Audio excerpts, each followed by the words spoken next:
heard a wind and I saw the painting, move a little bit. And that's what started the whole thing. I wanted to see a painting move and have sound to it.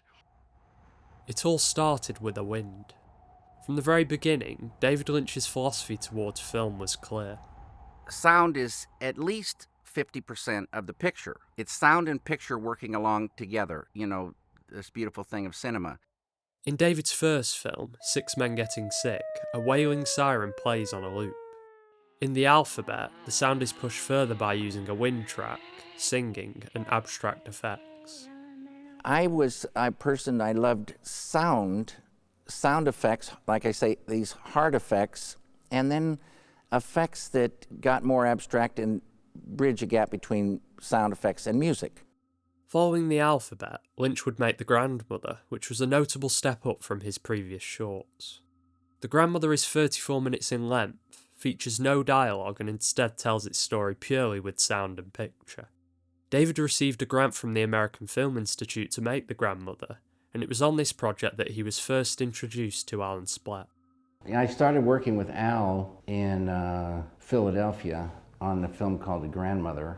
I'd made a film called The Alphabet, which was 4 minutes long, and I'd worked on the sound with a guy named Bob Collum, who worked at Calvin Dufresne, a small lab that primarily did industrial films. And I had talked to Bob about the fact that I was getting ready to start the sound for The Grandmother. And he said, "Okay, Dave, when you're ready, come on over and we'll get to work." I said, "Great, Bob." But Bob was busy, and he said, I met Bob at the door, and he said, "David, I feel bad, telling you this, but I'm going to be too busy to work with you, but I've hired an assistant, Alan Splet, and he will be working with you." And I looked over, and there was Al. This guy was about 6'1" or 2", as thin as a small piece of bamboo, and a shiny black suit, kind of a scrubbed-looking face, kind of reddish hair, kind of combed very straight. He smiled and came toward me, and when I shook his hand, I felt the bones in his arms rattle. And I thought to myself, this is not going to work out. Alan Splet is so straight and so scrubbed and so much from another era, this is going to be a disaster. And so the first hour or so working with Al, it was strange. And he was playing me sound effects off records. And I'd say, no, that's not right. And I said, it needs to be more like, and then Al said, well, maybe we'll have to make that. And I said, good deal. And I saw a little bit of a light go on inside of Alan. And so this started this thing. It was so much fun. We made every effect, and we worked 9 hours a day for 63 days. And only one day I missed. I got sick somewhere during that time. It was one of the greatest experiences I've had, and Alan and I, bonded, and he truly is one of my very, very best friends. Out as a result of The Grandmother, I was accepted to AFI as a student, and Al was accepted to AFI as the head of the sound department. So I had my best friend, one of my best friends, with all this equipment that I could get a hold of anytime I wanted. It was a very, beautiful thing. Looking back, the early 70s at the AFI was a really special time for cinema. Alan Splet became head of the sound department, and soon after David travelled to Los Angeles with one of his other best friends, Jack Fisk. Jack starred in Eraserhead and went on to become one of the greatest production designers out there, working with directors such as Brian De Palma, Paul Thomas Anderson, and most notably Terrence Malick, who was also at the AFI at the same time Lynch was. There was such an incredible amount of artistic talent around at that time, which was critical for making a perennial film like Eraserhead. I have, ideas about sound and music and, the whole thing, but I need to work with technically, very good people to get those things. And Al was at first a technician, but we had so much fun working together that Alan actually pushed me, further, and it was a great collaboration. The road to finishing Eraserhead was far from smooth, and production had to be halted several times due to a lack of funds. Jack Fisk and his wife Sissy Spacek provided regular donations from their production design and acting work respectively, and additional donations were made by Catherine Colson from her job as a waitress, and David from delivering newspapers at night. It was a difficult time for David, who was married and had a young child, and the continued production of Eraserhead was not something that his father and younger brother supported. One night they gathered me together in the living room, it was dark in the living room. And they sat me down and they say, Dave, you've been on this Eraserhead film for many years. You have a wife and a daughter. And we think it's time for you to get a job, take on this responsibility. And it was, devastating to me. Overall, Eraserhead's production lasted around 5 years, and Alan Splet would come in and record dialogue whenever there was any. The majority of the sound work, however, took place after the picture had been edited. The philosophy, developed, and we coined this phrase, picture dictates sound. And that's 99% true. Sometimes sounds will dictate picture, and especially, music will dictate picture sometimes. Ideas can come out of music, but basically it's finding those sounds that marry to the picture. It's difficult to fully appreciate how sound design looked in the 1970s compared to today. With the internet, there are an incredible amount of sound effects available at everyone's fingertips, and it's now very easy to find the sound of a siren, wind, radiator, or whatever it may be and manipulate it. But back then things were much different. Eraserhead's industrial environment is so dense with different winds, shrieks, hums, buzzes and many other sounds that all had to be specially made.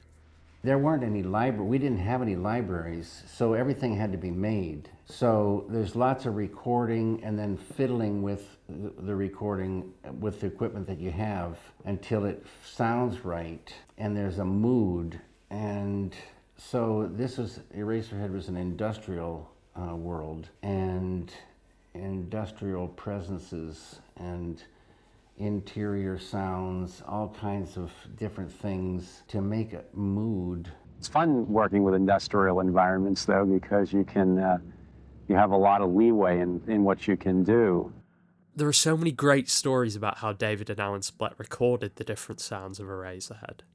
One of them is that Al turned David onto Fats Waller, whose church organ provides such a beautiful and haunting undertone to Eraserhead's world. Another is that they'd sometimes record sound in David's living room, and people would gather around very quietly whilst they experimented. And it's always the same.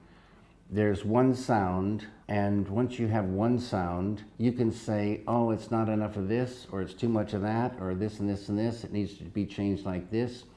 And so it's action and reaction till you get what feels correct. I can tell you an example of a sound Al and I built for Eraserhead. We filled the bathtub with water and floated a Sparkletts water bottle, just barely touching the water bottle, and a microphone down inside, halfway down inside the Sparkletts water bottle, and just gently moved it around the tub. And it had this fantastic ethereal, it was a unique sound. It had an ethereal quality that sort of danced and it moved. And it's in Eraserhead in the scene with the beautiful girl across the hall and Henry in the bed in a love scene. David and Alan Splet had a terrific relationship, and they would discuss the effects at the time, some of which he recorded live, and then many of which he did afterwards in a kind of makeshift Foley stage, which was also in the stables, where they were editing with an old moviola.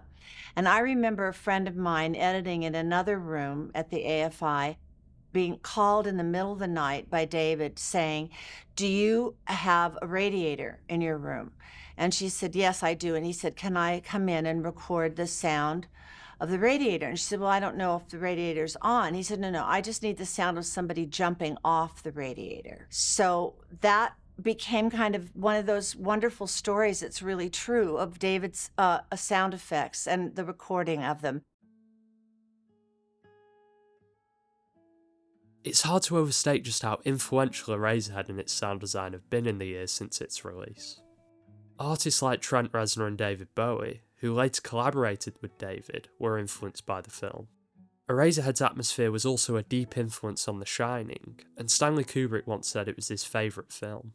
Several people that were working with George Lucas, they would come to Elstree Studios to check it out for George to come and shoot there. And they were, met Kubrick, and Kubrick invited him up to his house that night. And he said, I want to show you my favorite film. And he showed him Eraserhead. Eraserhead has also influenced games such as Silent Hill 2, as well as many other artists across a variety of mediums. Many of the cast and crew, such as Jack Nance, Gene Bates, Catherine Coulson, Peter Ivers, Alan Splet and David, are now in heaven, but everything is fine. Eraserhead will always live on. Long live Eraserhead. So we wish you peace and happiness, and long live Eraserhead. Al had a beautiful gift to tune into the world, and everything that he would make from then on after tuning in was supporting that and, magnifying it in a beautiful way, so it would marry to the whole. Such a good friend. His ashes are under the console in this room as we speak. So part of Al is buried in a place under the console, and we had a ceremony. Ann Splet, Alan's wife, was here, and Alan's mother when we put Al in the hole.